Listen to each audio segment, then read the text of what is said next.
পবিত্র ঈদুল আজহা উপলক্ষে বাজারে আসছে ২০, ৫০ ও ১,০০০ টাকার নতুন নোট। এইসব নতুন নোটে আর কোনো ব্যক্তির ছবি থাকছে না, বরং সেখানে স্থান পেয়েছে বাংলাদেশের প্রাকৃতিক দৃশ্য, ঐতিহাসিক স্থাপনা, প্রাণী ও প্রতীকী চিত্র।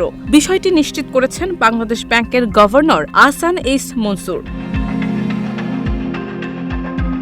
শনিবার রাজধানীর আগারগাঁওয়ে পল্লী কর্মসহায়ক ফাউন্ডেশনের ঋণ সক্ষমতা বৃদ্ধি কর্মসূচির উদ্বোধনী অনুষ্ঠানে সাংবাদিকদের প্রশ্নের জবাবে গভর্নর এই তথ্য জানান। গভর্নর বলেন, ঈদের আগেই ২০, ৫০ এবং ১,০০০ টাকার নোট বাজারে ছাড়া হবে। নতুন নোটে আর কোনো ব্যক্তির ছবি থাকছে না, পরিবর্তে থাকছে আমাদের প্রাকৃতিক সৌন্দর্য, ঐতিহ্যবাহী ভবন এবং প্রতীকী উপাদান।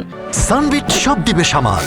সানবিট ম্যাজিক প্রেস ডিশওয়াশিং এর মাথা ঘোরানো সলিউশন। তিনি আরও জানান, ধর্মীয় বা ঐতিহাসিক স্থাপনার ক্ষেত্রে কোনো ধরনের বিভাজন করা হয়নি। গুরুত্ব ও ঐতিহাসিকতা বিবেচনায় মসজিদ, মন্দির, প্যাগোডা বা যে কোনো স্থাপনায় নোটে স্থান পেতে পারে। বাংলাদেশ ব্যাংক সূত্রে জানা গেছে, গত বছরের জুলাইয়ে গণঅভ্যুত্থানের পর অন্তর্বর্তী সরকার গঠিত হলে নতুন মুদ্রার নকশা নিয়ে সিদ্ধান্ত নেওয়া হয়।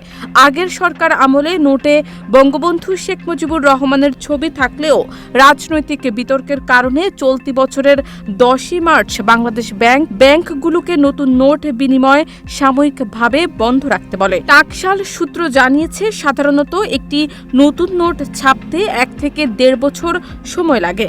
তবে এবার দ্রুত কাজ সম্পন্ন করে ঈদের আগেই বাজারে আনছে প্রথম ধাপের ৩টি নোট। নতুন ডিজাইনে জুলাই অভ্যুত্থানের প্রতীকী চিত্র ও আগের কিছু ঐতিহাসিক নকশাও ফিরে এসেছে। পরবর্তী ধাপে অন্যান্য মূল্যমানের নোটেও একই নীতির ভিত্তিতে পরিবর্তন আনার পরিকল্পনা রয়েছে বলে সংশ্লিষ্ট সূত্র জানিয়েছে। উক্ত অনুষ্ঠানে সভাপতিত্ব করেন PKSF চেয়ারম্যান জাকির আহমেদ খান। বিশেষ অতিথি হিসেবে উপস্থিত ছিলেন আর্থিক প্রতিষ্ঠান বিভাগের সচিব নাজমা মোবারক এবং এশীয় উন্নয়ন ব্যাংকের বাংলাদেশ কান্ট্রি ডিরেক্টর হোয়ে ইউন জিয়ং। শারমিন নিশু, ঢাকা পোস্ট।